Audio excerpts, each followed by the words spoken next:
안녕하세요. 미국 주식 성공 투자로 여행을 원 없이 다니고 싶어하는 욕망덩어리 미국 주식 인간지표입니다.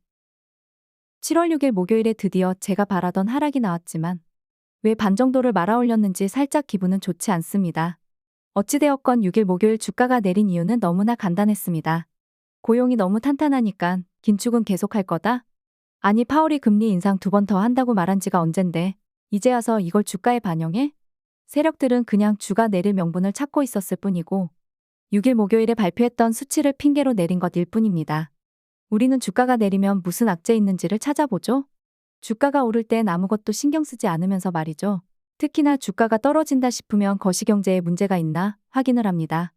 유튜브에도 이코노미스트인가요? 그런 분들이 경제에 대해서 매일 열변을 토하면서 무서운 게 올지도 모릅니다. 경기 침체가 다가옵니다. 미국이 망합니다. 이런 말들을 하지만 실상 미국에서 운영하는 애틀랜타 패드조차도 미국 GDP가 2분기에 어떠한 수치를 나타낼지 3개월 내내 정확하게 맞추지를 못합니다. 엄청난 데이터를 수집해서 연구하는 패드조차도 자기 나라 GDP를 제대로 못 맞추는데 한국에 있는 전문가란 분들의 말을 어떻게 믿을 수가 있을까요? 아무튼 거시경제로 주가 방향성을 완벽하게 맞추려고 하는 행동 자체가 오류라고 봅니다. QQQ ETF 기준으로 차트 분석을 하겠습니다. 주봉 모습이고요. 목요일에 주가가 조금 내리면서 모든 스토캐스틱 파동이 내려오는 추세입니다. 금요일에 주가가 조금이라도 내려서 마감되길 저는 바라는 입장이고요. 여기서 조정 없이 상승을 한다면 세력들은 2분기 기업 실적이 생각보다 나쁘다고 여겨서 주가를 더 올린 상태에서 물량 넘기기를 할 거라는 제 생각입니다.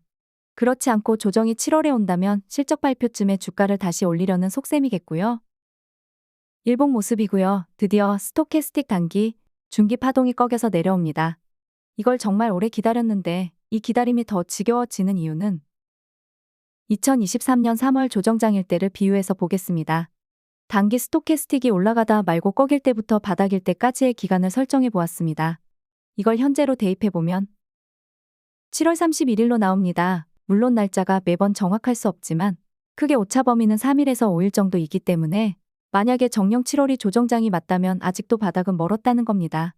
하루빨리 수익을 내서 여름휴가 비용 벌어야 하는 입장에서는 갑갑하죠. 하지만 주식으로 돈 버는 게 결코 쉬운 법은 없습니다. 2023년 3월치만 대입해서 보면 조금 그러니까 더 대입해 보겠습니다. 2022년 12월에 대입해 보니 3일 정도 미리 바닥을 찍었습니다. 그렇다고 하더라도 현재 날짜 기준으로 보면 7월 27일이 되겠습니다.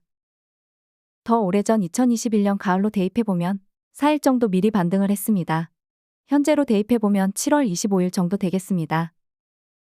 현재로 돌아와서 7월 조정장이 맞다면 아주 빨라야 7월 셋째 주 옵션 만기일 주간의 바닥이 나올 수도 있고 더 늦어진다면 마지막 주이거나 8월 초까지 밀릴 수도 있습니다. 그렇다고 주가가 크게 많이 떨어지지도 않을 것 같다는 게 정말 지루한 7월달이 될 가능성이 높습니다. 번외로 재미난 보조지표를 활용한 매매 기법을 알려드릴까 합니다. 보조지표 그리고 매매 기법은 100%이지 않습니다. 자신에게 맞는 보조지표를 수도 없이 차트에 활용하면서 정말 자신에게 맞는 매수, 매도 기준을 만드시길 바랍니다. 화면에 보시면 노란색 선이 있고요. 하얀색 실선이 있습니다. 위블 차트 기준으로 보조지표 이름은 영어로 말씀드리겠습니다. DC저는 지지와 저항이라고 표현을 하고요. KC라는 보조지표 이렇게 두 가지입니다. 조정장일 때는 신기하게도 노란색 선 최근방에서 주가가 바닥을 형성합니다. 그리고 자세히 보시면 하얀색 실선을 누르면서 아래로 향하죠. 경우에 따라서 미미할 수도 있지만 다만 이걸 일봉으로 적용했을 시에 조정장에서 매수를 못했다면 다시 이 조건이 맞을 때까지 기다리는 시간이 최소 몇 주에서 최대 몇 달이 될 수도 있다라는 겁니다. 2021년 동안의 차트에서도 제 기준으로 만든 매매 기법은 아주 잘 통하고 있었습니다. 허나 2022년 들어서 이 기법이 깨지게 됩니다. 중요한 사실은 2022년 1월에 재반등할 때 보라색 선을 제대로 통과하지 못하고 전저점을 테스트하러 갈 때는 손절이라든지 비중을 비워두었어야 합니다. 매매 기법의 100%는 없지만 그 다음 패턴을 미리 공부해 두시고 이러한 상황에서는 이 매매 기법이 틀렸음을 빠르게 인지하고 대응하면 됩니다. 2018년 10월부터 3개월간 진행됐던 하락장일 때도 마찬가지입니다.